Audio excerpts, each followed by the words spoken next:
Let's close with an interactive example where I develop a person class. And I have two goals in this example. The first goal is to illustrate the object-oriented programming features that we've discussed so far. But the second goal is to illustrate a very important programming strategy, incremental development. So for both beginners and experts alike, it's important not to try to bite off too much at once. So if your goal is produce a program that does these 6 things, don't try to write code that does 6 things. Write code that does 1 thing, or maybe even half of the 1 thing, and then test it out and see if you're getting the right answer. And then in another small feature, test it out and see if you're getting the right answer. Add in another small feature and keep adding in these bite-sized pieces, testing as you go along. Now, if you're one of these few people in the world who can write code and everything works right the first time, maybe this doesn't buy you anything. But if you're like me, and in fact like everybody else that I know, and you sometimes make mistakes, this incremental development strategy will save you a huge amount of time in the long run. Because if something goes wrong, and you've put in 12 new features, it's going to be very hard to figure out which of those 12 or a combination of the 12 account for the problem. But if you put in 1 small feature at a time and test as you go along, and then something goes wrong, you know what the problem is. It's the last feature that you added. Now, of course, your definition of bite size changes a little bit over time, but nevertheless, both beginners and experienced developers should use this incremental strategy where you put in small features and test as you go along. All right, so let's try it. Okay, so let's make a project. File, New, Java project. Let's call the project People. Then we'll make a package. It's quite common in real life to have your packages named after your company or your department name. So I'll make a new package. Packages start in lowercase by convention. Core servlets. And then I'll make a new class. Person. Classes start in uppercase. And I'll give person 2 instance variables, first name and last name. So public string first name and last name. And then I'll save it, and I won't do anything else until I test it. So I make a new class. Let's call it person test. I'll give it a main. I'll use the Eclipse shortcut where I just type in the word main and hit Control space. And I'll do something like person p equals new person parentheses. I don't have a constructor yet. P dot first name, but I can use Control space for auto completion in Eclipse, equals Jane. P dot last name equals Smith. And then I'll try it out. Say sys out, Eclipse shortcut. The first name is, and if I did things properly, the value I stored earlier still persists. Control C, Control V, paste it in.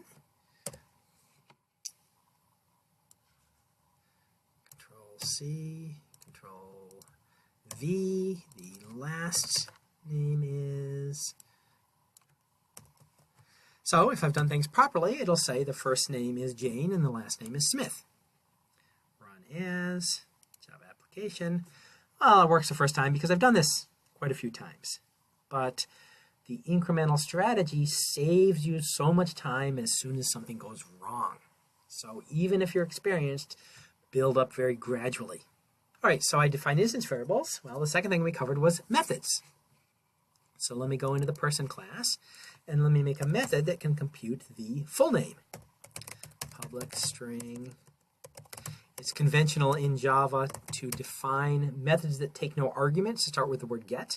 Get full name. And it will return the first name plus a space. Plus, remember, plus means string concatenation unless both of the arguments are numbers, plus the last name.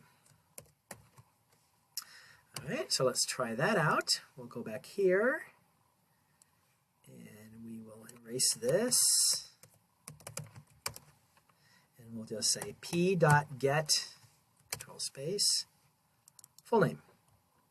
We'll save that. Remember that when you save in Eclipse, it compiles automatically. Right-click, run as, Java application, and sure enough, I see Jane Smith. All right, so far so good. Let's try now a constructor. So I want to be able to make a person in one line instead of three, and I want to force people who make instances of the person class to provide both a first name and a last name. So I say public, no return type. The name of the constructor exactly matches the name of the class, including an uppercase P. String initial first name.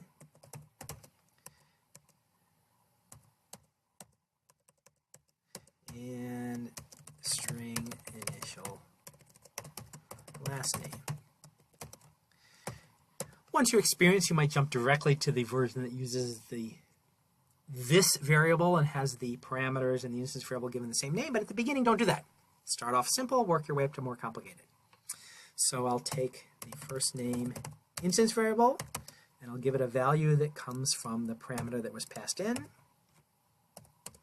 I'll take the last name instance variable, and I'll give it a value from the parameter that was passed in.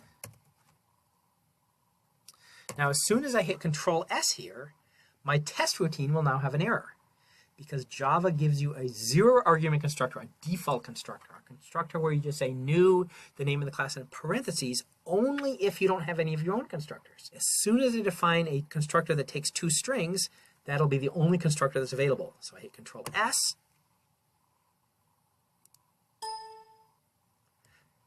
Here, and then immediately Java tells me, wait, you can't call the zero argument person constructor. It now takes two arguments. So I cut and paste Jane in there, comma. I put Smith in there.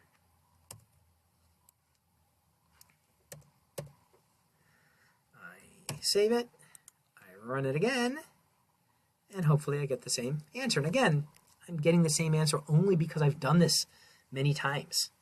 The point of incremental development is when you make a mistake, it's easier to isolate and fix the mistake. All right, so I did a constructor, but I didn't use the business where the argument name to the constructor matched the instance variable name. Let's try that. Now I could just edit this and edit that, but Eclipse has a shortcut where you can refactor a variable name or a method, and it changes all occurrences of it for you automatically. So I will select this, right-click, refactor, rename, and I'll change it to just first name. And as you would expect, Eclipse gives you a warning. Hey, there's a name collision. You changed it to first name, but there's already something called first name. All right, well, let's ignore that temporarily, but we need to keep in mind that we need to fix that. And we will refactor, rename, and change initial last name just to last name. And Eclipse, again, will give us a warning. Hey, there's a name collision. And we resolve the name collision by using this. If I say this dot, it means the instance variable. If I don't say this dot, it means the local variable. So I save that. Shouldn't require any changes over in my test code. Run as Java application, get the same answer. Finally, let's try making an array of person objects. So we'll say person array people equals new people equals new person, let's say 10. And as we discussed in the lecture on basic syntax, that part sure looks like it says make an array of 10 persons, 10 people, but it doesn't. It means make space for 10 people, or more precisely, make an array of 10 null person pointers. The way to think of it is it makes space. So there's space for 10 people, but there are not actually any person instances in there. So we have to make a loop and supply values. So we say for int I equals 0, start at the beginning of the array, I is less than, and think for a moment, what would you put there? I is less than what? Well, you're tempted to say 10. There's 10 entries, so you go from 0 to 9. But putting 10 there would be wrong. because if I put 10 here, and then I change this one to 20, now my loop is out of sync, and it only loops down half of the array. So you should say 10 up here, and then down here you should say people dot length. Now if you change the 10 to a 20, and you change it back again, everything is still in sync. In other words, start I at 0 and loop up until its value is 1 less than the length of the array. In other words, it's equal to the last index. And I'll say people sub I, the entry at I, is equal to new person Jane. And then I'll use string concatenation to just stick I on the end. In other words, the first name will be Jane 0 or Jane 1 or Jane 2 or Jane 3. And the last name will be Smith plus I, Smith 0, Smith 1, Smith 2, Smith 3, and so forth. So I think I've made an array, but I better test that I've properly made an array. To put things into the array, you need the index. So you needed the old style for loop. But to walk down an existing array, you don't need the index, so you can use the new style for loop. For each person P in people, do the following. Print out P dot get full name. So if I've done this properly, it'll print out Jane 0, Smith 0, and the next line will say Jane 1, Smith 1, and so forth. Let's try it and see. And if I double-click to expand the console tab, I see that I, in fact, get that behavior. But one more test I ought to do.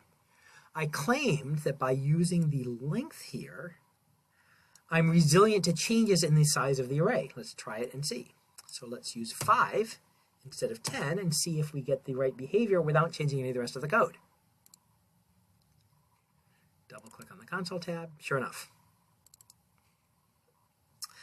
Okay, so 2 points here. 1, instance variables, methods, constructors, and the this reference, the this variable, features of object-oriented programming that were discussed in this lecture. Second point, incremental development strategy. And I cannot emphasize strongly enough how valuable this incremental development strategy is to real-life programming. Okay, so we had several iterations of the person class, and they use features that we will use very commonly in real life: instance variables, methods, and constructors. Although all of those features are important and will be used commonly in real life, they're not enough. And so in the next lecture, we'll introduce some new features, and we'll do more iterations on the person class. The first thing we'll do is we'll make our instance variables private and show you how to hook them to the outside world with methods and show why this is so useful. The second thing we'll do is we'll introduce JavaDoc in the way of documenting our classes so that other developers on our team can understand how our code works. And then we'll use inheritance. We'll say, gee, you know, what if I make an employee? An employee has many of the characteristics of a person. But the whole goal of object-oriented programming is don't repeat yourself. So we'd like to make an employee, base it on a person, and not have to repeat the code that I already put in the person class. And so in the next lecture, we'll cover all of those ideas and then show the updated versions of the person class that incorporate each of these ideas.